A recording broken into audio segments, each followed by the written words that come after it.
Welcome back to WMMA Now with your host Chuck Stevenson. Tonight we're coming at you with something we haven't done in quite a while, a fight preview on an individual fight. But this is a fight that I'm so excited about and have been waiting for since the moment it was announced that I thought this fight deserves its own preview. So let's get right to it. We're going to UFC 235, Saturday, March 2nd, 2019, strawweight division. The Tiny Tornado, Tecia Torres versus Magnum Zhang Weili. Torres is coming in, 10-3 record. She is right now. She's on a bit of a skid. She's lost her last two, whereas Magnum is on 17 fight win streak. She hasn't lost since her debut fight. So that was way back in 2013.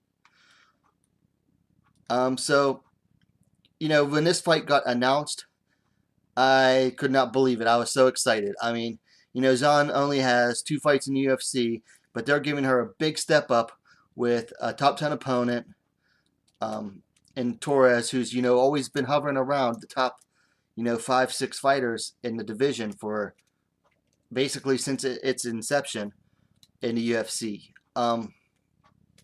So I couldn't believe that they had made it, and all I could believe was this is going to be like a non-stop fight. I mean, Torres, for some reason, a lot of idiots call Torres boring and call her a boring wrestler. First of all, Torres is not a wrestler, okay? She's a striker first. Is she a bit of a point fighter? Yes. But when she's striking, she's non-stop. Like, she's not a wall and stall fighter. She's not someone who's going to look to draw the fight out. She's constantly on the move. I mean, they call her the Tiny Tornado for a reason. And then you've got Zhang Weili, Magnum, probably the biggest name, or female name at least, to come out of the Chinese MMA scene yet. She's got this incredible win streak going. Only 2 decisions in her entire career. I was scrolling through my phone when I saw this fight was announced, and I literally got up, went into the restroom, locked the door, and did a little dance. I was so freaking excited about this fight.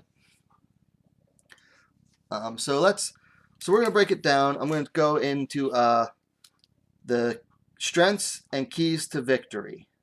So we'll start with the UFC veteran and the higher ranked fighter, Tecia Torres. Tecia Torres' strengths: speed. She's very fast. She's quick. She's not a slow fighter at all, and she's constantly on the move. She is experienced in prolonged battles. One thing about comparing her record to Zhang's, Zhang has all those finishes, only 2 fights to decision. Torres only has 1 finish win to her credit, but that does give her a lot of experience the deeper a fight goes. She knows that she can keep implementing her game plan as a fight goes, and even if she starts slow, she's confident that she'll have time to pick it up as the fight goes on. Also, Torres has great submission defense. She's fought some very crafty submission fighters throughout her career. Rose Namajunas twice. That was very early in their career, only their third fight for each of them. Namajunas trapped Torres in a flying armbar. She was able to escape, and then Namajunas switched up to an even deeper armbar once already on the ground, and Torres was again able to gut that out and escape. Another good submission fighter that Torres has fought is Michelle Waterson. Torres was able to handle her. And finally, Torres has a greater strength of schedule. Now, Zhang has the greater number of fights by like 6 fights, but Zhang hasn't faced the same tier of opponents that Torres has. I mean, since Torres came to, even before Torres came to the UFC, she was fighting good fighters. Only her fourth fight, she was fighting 13-fight veteran Felice Herrig. A lot of people don't give Felice Herrig credit, but that is a tall mountain to climb in only your fourth fight. And, also she's faced experienced fighters like Waterson again. And then, of course, Torres has those losses to Jessica Andrade and Joanna Jędrzejczyk in her two most recent fights.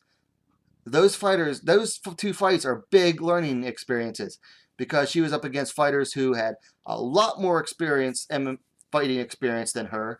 In Andrade and Jędrzejczyk, fighters who had originally fought in higher divisions. And in Jędrzejczyk, you have the former champion. And Andrade is now, the current #1 contender. Compare that to the fighters that Zhang has throughout her schedule, and a lot of her fights, a lot of her opponents have, let's see, like Simone Duarte. Zhang was 11-1 at the time. Duarte was 4-0. Yadam Sa. Zhang was 13-1. Sa was 2-0. That's a pretty good one. But I mean, just the strength, just looking at the opponents and the records of Zhang's opponents, Torres has better experience.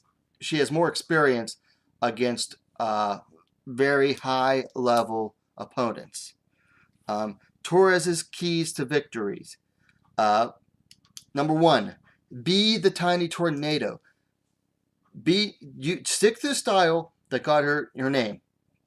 Stick and move, stick and move, stick and move. Throw the combinations in volume. Number 2, avoid prolonged exchanges. Fighting Zhang is going to be a little bit like fighting Jessica Andrade for Torres, but in different ways. But either way, you don't want to get into prolonged exchanges because it's going to give Zhang a chance to land those power strikes and possibly drag the fight to the ground or get to the clinch where she's going to be stronger. So avoid those prolonged exchanges on the feet. And number 3, if it has to go to the ground, win the takedown and scramble battles. You don't want to be on bottom versus Zhang. I mean, we saw what she did to Jessica Aguilar in Zhang's last fight. Now, granted, 2018 Aguilar is not the same as, 2012, 2013 Aguilar when she was much higher up in the game. But again, you don't want to be on the bottom versus Weili Zhang. She's very versatile on the ground too. You don't want to be underneath those ground strikes from her. So that's it for Tecia Torres. Now we'll move on to the well-deservedly, highly hyped newcomer, Weili Zhang. Zhang's strengths. She is extremely well-rounded. She's good on the feet. She's good on the ground. She's good in the clinch. She has good submissions. Good G&P. You name it, she's good at it. And some things she's even great at. She's just so well-rounded. She is good at every area of the game from what we've seen of her so far. Zhang has a diverse arsenal of attacks. Compared to Torres, Torres's strikes are very traditional karate, kickboxing, point karate style striking. Zhang's is a lot different. She brings good clinch work. She brings very strong attacks. And of course, like a lot of the Chinese fighters, she brings those strong, side leg kicks. She's going to be attacking Torres in all manner of ways. And that leads me into the next strength of Zhang, which is relentless aggression. Zhang is going to push the pace in this fight. Or at least she's going to try to be the one to push the pace in this fight. Zhang is relentless no matter what. We saw it in the Danielle Taylor fight. Throughout 3 rounds, Zhang was the aggressor the whole time. She is going to attack, attack, and attack. And the more she does it, that's only going to feed into her confidence, which leads me to number 4. Zhang is supremely confident in herself. I mean, that's something that, one, it helped, that record, that long win streak, has helped feed her. The more she wins, the more she believes in herself. The more she wins, the more that she knows that she can win. You know, this is something that fighters only get after a very long win streak. They start to believe that they can't lose, and that really feeds into them. And it's not an ego thing. It is about building their confidence. And another thing that feeds into that confidence is the fact that Zhang basically lives to train. I mean, I don't know what her social media accounts look like in China, because China has their own social media accounts. So I don't know what those look like, but I know from her US-based social media accounts, which I believe are possibly operated by her management team. Could be. I don't know for sure. But all I know is they show nothing but her training. It's videos of her training, pictures of her training. She basically lives to train.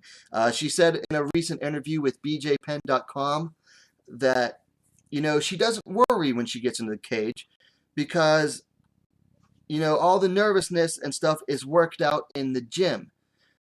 She feels relaxed in the cage because all the tension is gone because she did the work in the gym that allows her to go into the cage supremely confident. Okay, now Zhang's keys to victories. You know, as I said, Torres is going to want to stick and move, so Zhang needs to work the angles and cut off the cage. If she can do that, she'll keep Torres from off of her bicycle. So cut off the cage, work those angles so that she can get into those, you know, drawn out exchanges that are going to favor Zhang. Okay, mix the strikes with well-timed takedowns. As long as she is striking and setting up the takedowns properly, Zhang can get them. Torres doesn't have the greatest of takedown defense, okay? Because Rose Namajunas doesn't have the greatest of takedowns, but she got them pretty effortlessly in her rematch with Torres. So I have no doubt that Zhang can get them because especially Zhang has a greater variety of takedowns. And then Zhang's last key to victory is going to be constant pressure. As I said, she is relentlessly aggressive, and she's going to be able to constantly pressure Torres, which is going to work really well against Torres because if Torres can't pressure her opponents, if she isn't able to set the pace, she's not as able to get off her game plan as well. So Zhang needs to keep up constant pressure when fighting Torres. All right, guys. So, you know, we have the strengths of each individual fighter. We have the keys to victory. As far as my prediction goes, it's tough. It's tough for me. You know, I like both of these fighters, and I'm trying to stay impartial here. I have a Torres shirt. I didn't wear it for this video because, you know, I try to stay impartial in these a lot of the time. And I admit I like both fighters. I don't think that this fight gets finished, okay? Torres has never been finished. She's going to be hard to finish. I'm going to go with Zhang by decision. But I would not be surprised if Torres manages to win this by decision. I think that Torres is being very overlooked by a lot of people lately on the forums and on social media and everything. I think Torres is being overlooked a lot. So it would not surprise me. I'm going to go with Zhang by decision, but a Torres win would not surprise me in the least. Either way, I'm probably going to be on my feet for this entire fight, which I'm probably going to be looking like a weirdo at Buffalo Wild Wings watching the fight this weekend, because I'll be at the bar on my feet, super excited for only the second fight into the pay-per-view. I mean, this fight here is basically my main event for the night. That's how excited I am for this fight. So guys, let me know your thoughts on this fight in the comments down below. Please let me know, because I would love the feedback. The thumbs ups are always appreciated. And guys, what are you waiting for? Subscribe to WMMA now. We're the best and we're the fastest growing women's mixed martial arts dedicated platform on YouTube. Guys, see you this weekend after the fights for my reviews. Have a good night.